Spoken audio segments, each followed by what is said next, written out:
want to tell you about a plan you can follow which takes only a little time each day, 5 days a week, and which brings results out of all proportion to the time spent.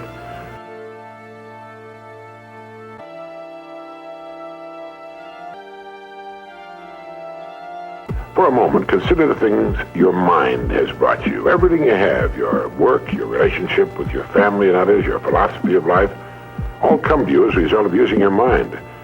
Now consider the estimate made by experts. You have probably been operating on less than 10% of your mental capacities, much less.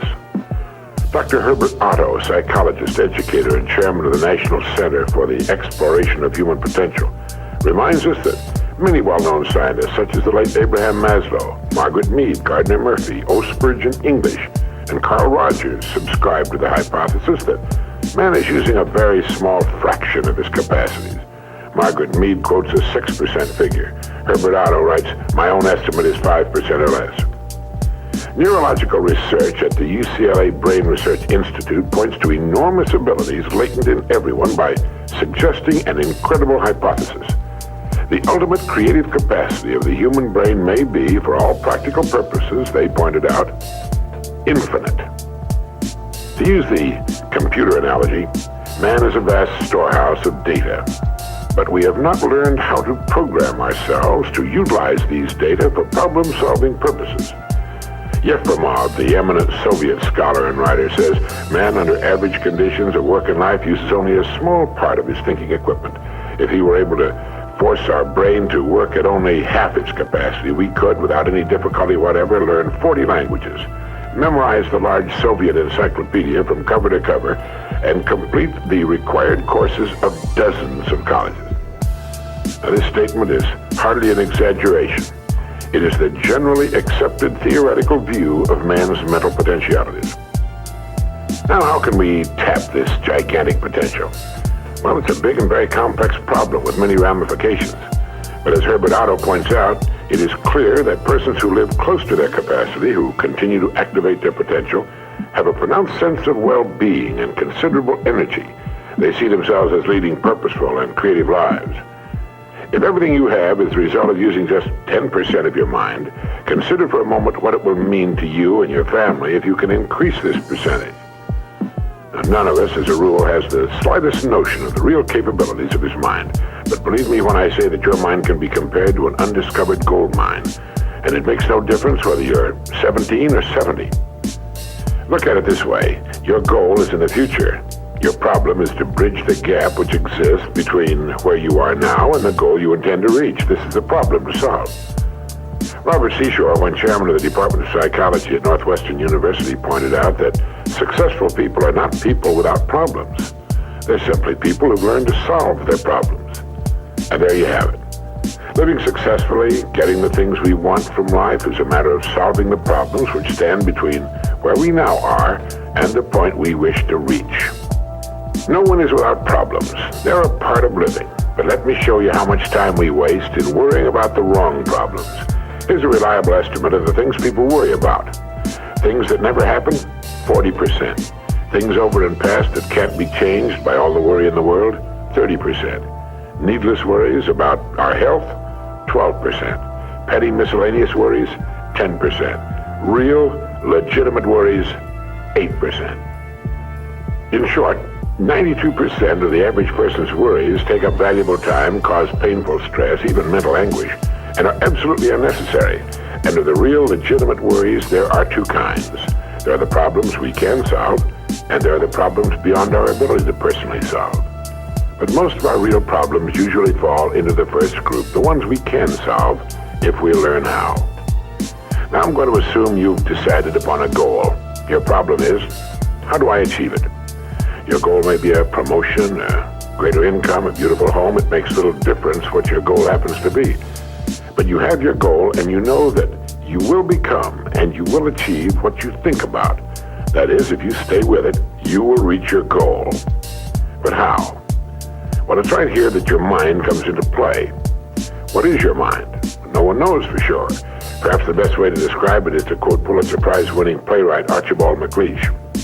In his play, The Secret of Freedom, a character says, "The only thing about a man that is a man is his mind. Everything else you can find in a pig or a horse.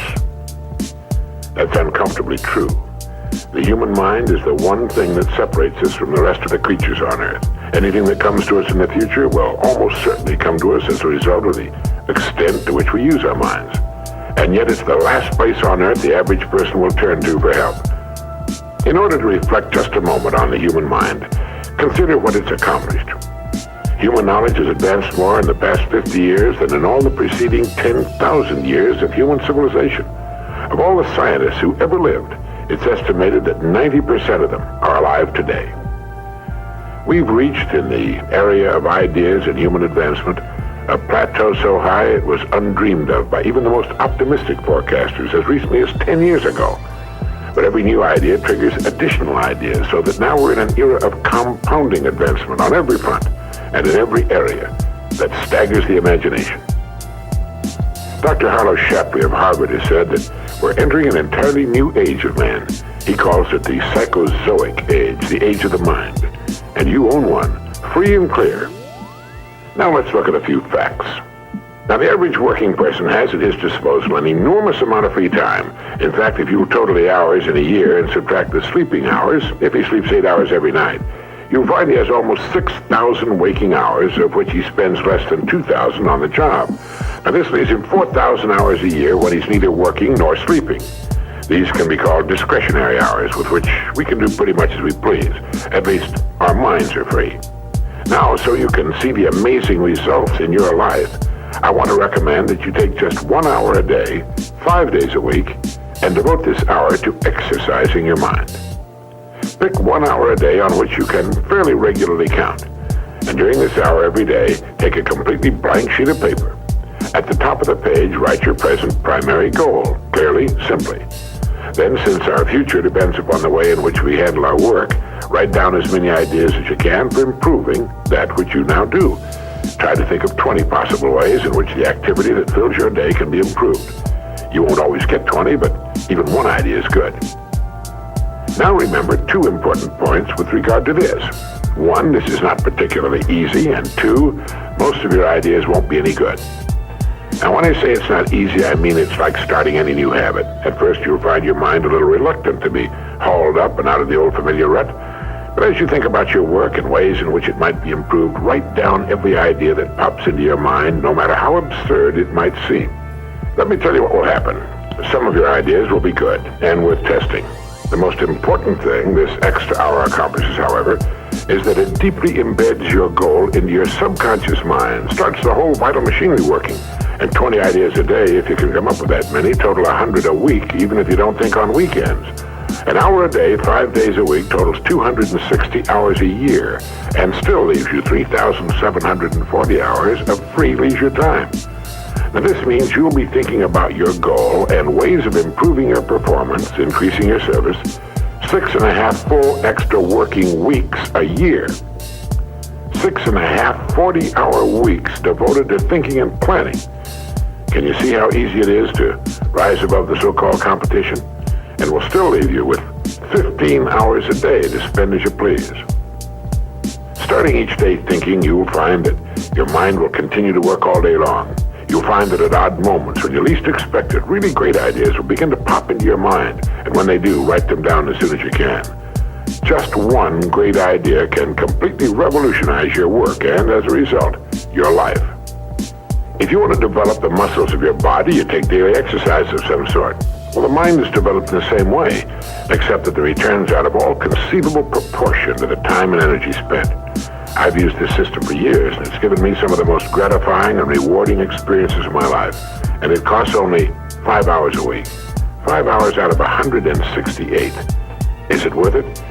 It's like spending 5 hours a week digging in a solid vein of pure gold, because your mind is all of that and much more.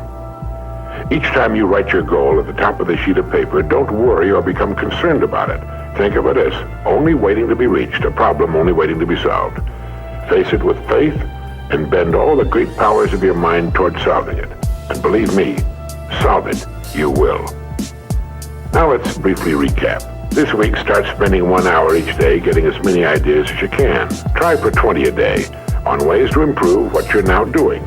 Remember, the achievement of your goal very likely depends upon it, as does your whole future. 2. If everything you now have is the result of using, say, 5 to 10% of your mental abilities, you can imagine what life will be like if you can increase this figure to 20% or more. 3. Successful people are not people without problems. They're simply people who've learned to solve their problems. 4. Don't waste time and energy worrying about needless things. 40% of them will never happen, 30% have already happened and can't be changed, 12% are needless worries about our health, 10% are petty miscellaneous worries, and only 8% are real. Try to separate the real from the unnecessary and solve those which are within your ability to solve. Last of all, the only thing in the world that can take you to your goals in life is your mind, its effective use, and following through on the good ideas it supplies you. Each of us has a tendency to underestimate his or her own abilities. We should realize that we have, deep within ourselves, a reservoir of great ability, even genius, that can be tapped if we'll just dig deep enough. It's the miracle of your mind.